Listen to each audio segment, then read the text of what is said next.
Assalamualaikum warahmatullahi wabarakatuh. Perkenalkan, saya Aisyah Kulina dari kelas 5D Prodi Manajemen Universitas PGRI Madiun. Di sini saya akan menjelaskan tentang sistem informasi manajemen pada BUMN PT Jasa Asuransi Indonesia atau PT Jasindo. Sebelum itu, saya akan menjelaskan sedikit tentang PT Jasa Asuransi Indonesia. PT Jasa Asuransi Indonesia merupakan satu-satunya badan usaha milik negara atau BUMN yang bergerak di bidang asuransi kerugian umum.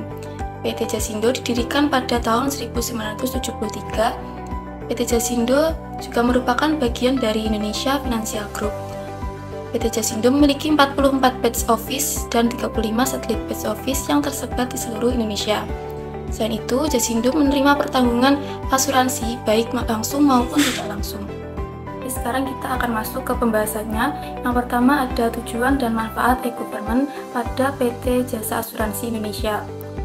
Tujuan dari e-government pada PT Jasindo yaitu peningkatan aksesibilitas layanan, transparansi, dan akuntabilitas. Selain itu juga efisiensi operasional. Selanjutnya yaitu manfaat e-government. Yang pertama ada peningkatan layanan pelanggan, yaitu melalui platform digital, PT Asuransi Jasa Indonesia dapat memberikan layanan yang lebih responsif dan personal kepada nasabah, termasuk dukungan pelanggan 24 jam. Yang kedua yaitu pengurangan biaya. Digitalisasi proses bisnis mengurangi kebutuhan akan dokumen fisik dan biaya operasional terkait, seperti pengiriman dokumen dan penyimpanan fisik. Yang ketiga yaitu keamanan data yang lebih baik.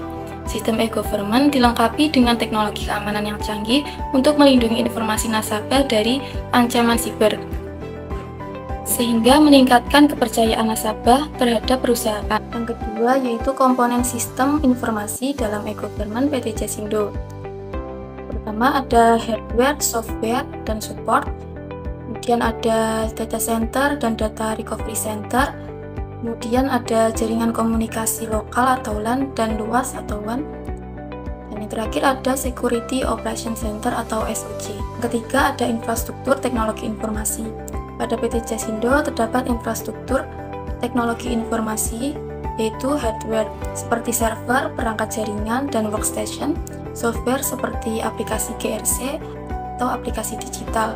Ada data center dan data recovery center, ada jaringan komunikasi, ada security operation center, dan ada juga aplikasi TKA online, mobile apps siap Protan 2020, aplikasi AKP, aplikasi virtual claim, GRC app, dan Fast Jasindo Syariah. Yang keempat ada manajemen data dan keamanan informasi. Pada PT Jasindo, manajemen data dan keamanan informasi yaitu akses terpadu.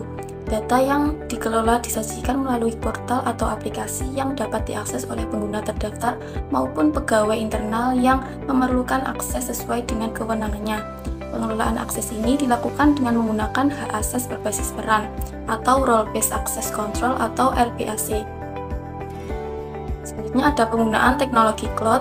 PT Jasindo mungkin juga mengimplementasikan penyimpanan berbasis cloud untuk mengelola data secara efisien, memungkinkan skalabilitas, serta memastikan ketersediaan dan backup data secara otomatis. Kelima, ada kualitas dan aksesibilitas layanan. PT Jasindo telah mengelola bisnisnya secara modern, profesional, dan lebih terpercaya melalui implementasi teknologi, informasi, dan digital. PT Jasindo melakukan digitalisasi sebagai langkah strategis untuk meningkatkan efektivitas operasional, mulai dari proses akseptasi dan klaim di beberapa produk seperti asuransi kendaraan, asuransi usaha tani padi atau AUTP, asuransi usaha ternak sapi dan kerbau atau AUTS atau K, asuransi perjalanan, dan hingga proses manajemen risiko. Hal ini memungkinkan asuransi Jasindo untuk tetap relevan dan responsif terhadap perubahan dinamika pasar asuransi di Indonesia. Yang keenam yaitu pengaruh terhadap pengambilan keputusan. E-government membantu pengambilan keputusan berbasis data dengan beberapa cara, yaitu ketersediaan data real-time.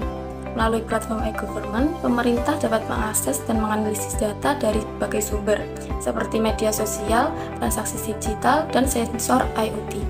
Selanjutnya yaitu analisis data kompleks. E-government memungkinkan analisis data yang kompleks, mulai dari analisis kebijakan publik, manajemen sumber daya, keamanan dan penegakan hukum, hingga pengelolaan transportasi. Sistem e-government memungkinkan pejabat menggunakan data yang relevan untuk membuat kebijakan yang lebih tepat karena e-government menyediakan data yang valid dan terkini, yang merupakan dasar pengambilan keputusan yang lebih tepat dan berdasar bukti. Yang ketujuh ada partisipasi masyarakat. Secara keseluruhan, e-government dapat meningkatkan partisipasi publik dengan menyediakan akses yang lebih mudah, transparansi yang lebih baik, serta kesempatan untuk berinteraksi langsung dengan pemerintah atau instansi terkait. Yang kedelapan ada hambatan dan tantangan implementasi pada PT Jasa Asuransi Indonesia. Yang pertama ada keterbatasan anggaran, yang kedua yaitu kurangnya keterampilan dan kompetensi SDM, yaitu isu keamanan dan perlindungan data. Terakhir yaitu rekomendasi untuk peningkatan penerapan e-government pada PT Jasa Asuransi Indonesia.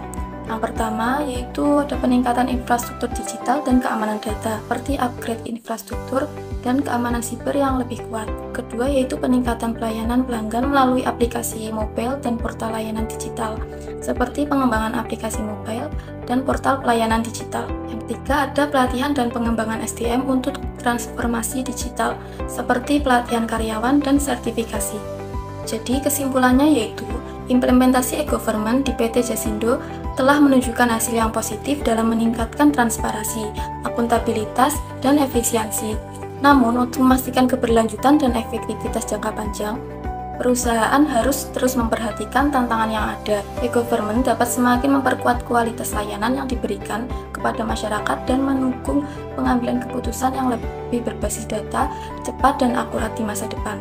Beberapa aspek yang perlu terus diperbaiki seperti penguatan infrastruktur, pelatihan SDM, dan peningkatan keamanan data. Dengan perbaikan di area-area ini, perusahaan ini dapat lebih maksimal dalam memberikan layanan yang lebih baik, efisien, dan lebih aman bagi masyarakat. Sekian yang dapat saya sampaikan, jika ada kurang saya mohon maaf.